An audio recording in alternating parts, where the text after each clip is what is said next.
And we're back with more exciting Incredible Hokes. I am Chris. I am Mark. Coming to you live, well, not really live, from the Man Cave.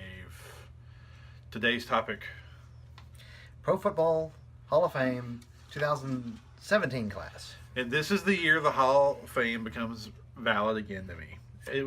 I was ignoring it. Yes, this is a good day for you. This is a good day for me. You've been on this for a while. And we'll do his name for last.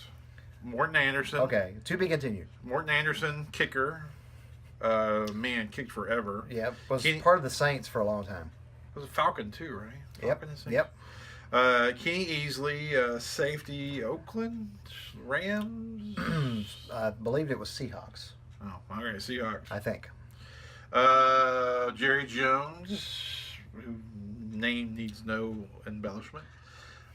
Jason Taylor, defensive end from Miami for most of his career. Yep. LaDainian Tomlinson, Waco boy.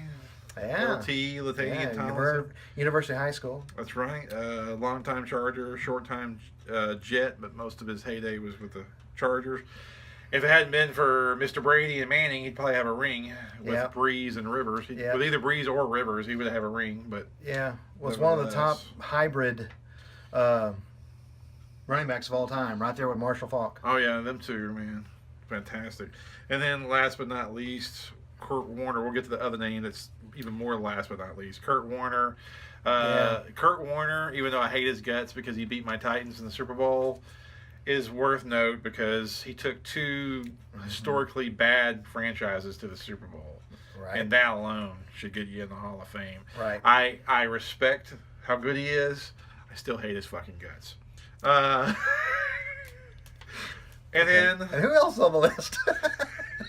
And then Terrell Davis. If you've watched this show consistently, you know I have badmouthed the Hall of Fame in the past because of the leaving off Terrell Davis. Yes. Who I'm a fan of Terrell Davis. I'm not a Denver Broncos fan.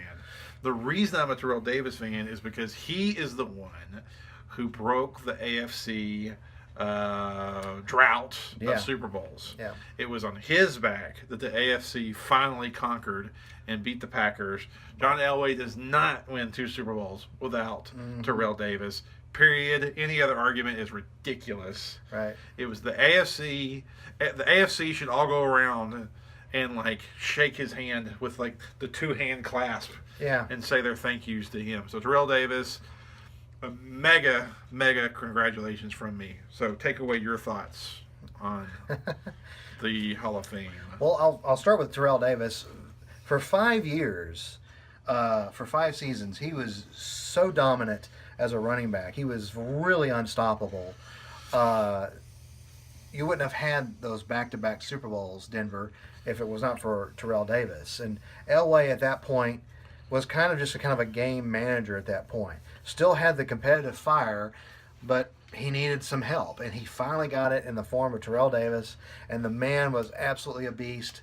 A knock on Terrell Davis for the longest was he only played 7 seasons, and that offensive line was so good that even people like Alandis Gary and Gary Anderson followed and had 1,000-yard careers. Alexander, who was like a fullback or something, he had like a 1,000-yard season behind him. Remember? So that was like an argument for years. People were like, "Well, the offensive line was so good.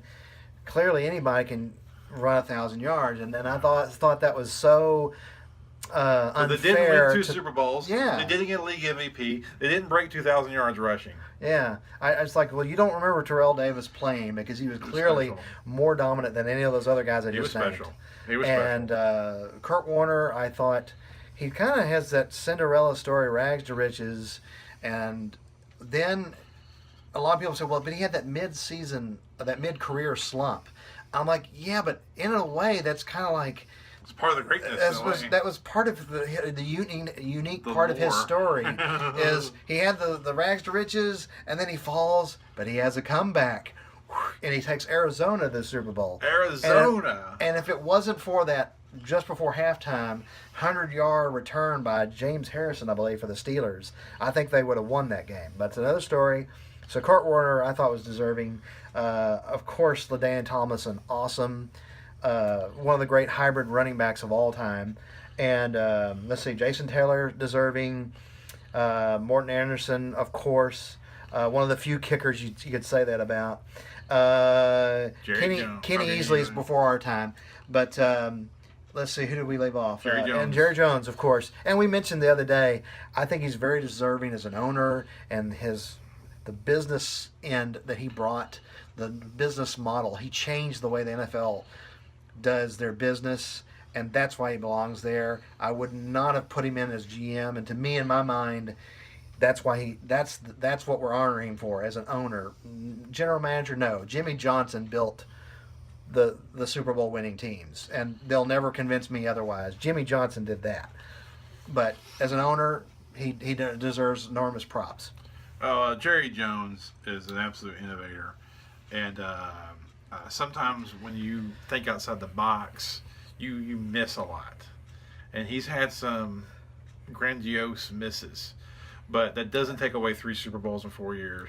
That doesn't take away a rebirthing of a franchise that was very much dwindling and in sad repair.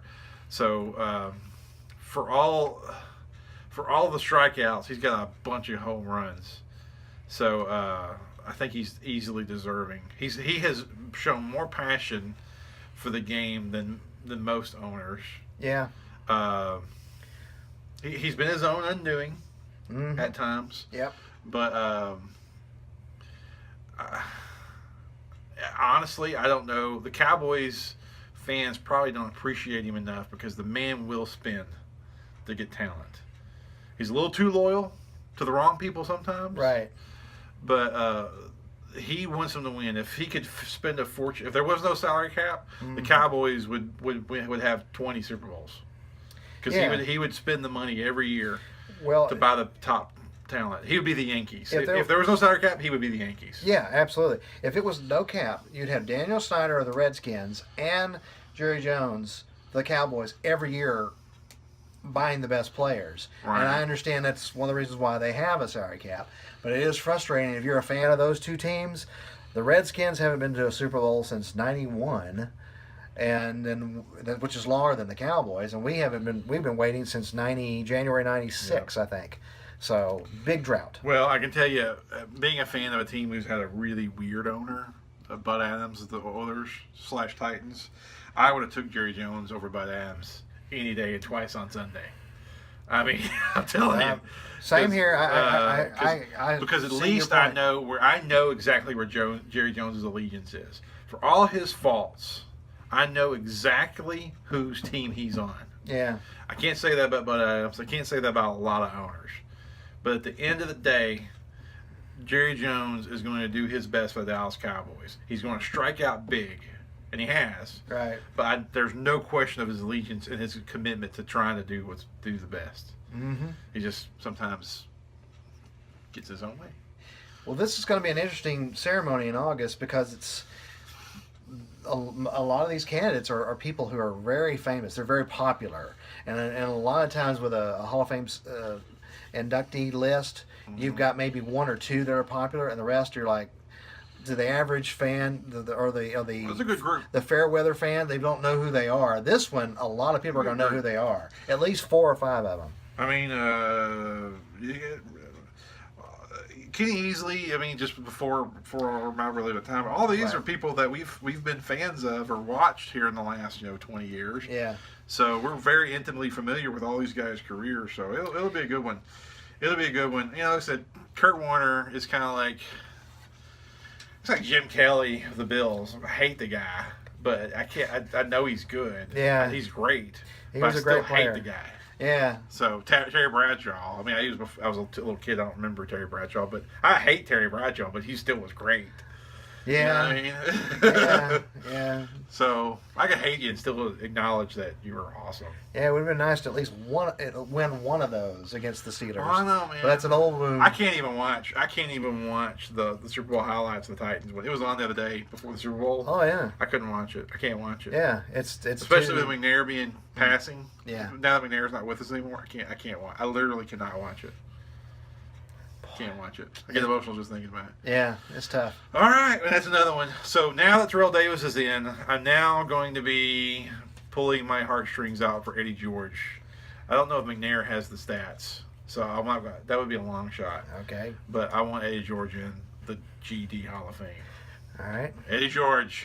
And What's the one yours? I'm waiting on, and he was in the finalists this year. Actually, last year, excuse me.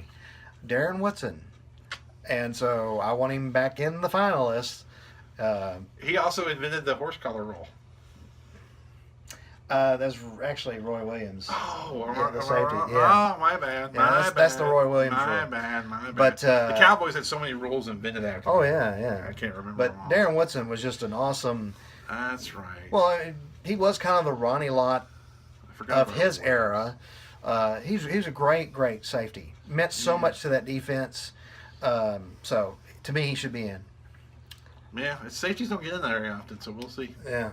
Not very often. All right. So congrats to all 7 of you guys. Yep. A little less congrats for you, Kurt Warner, but ultimately congrats. All right. Dude, whatever.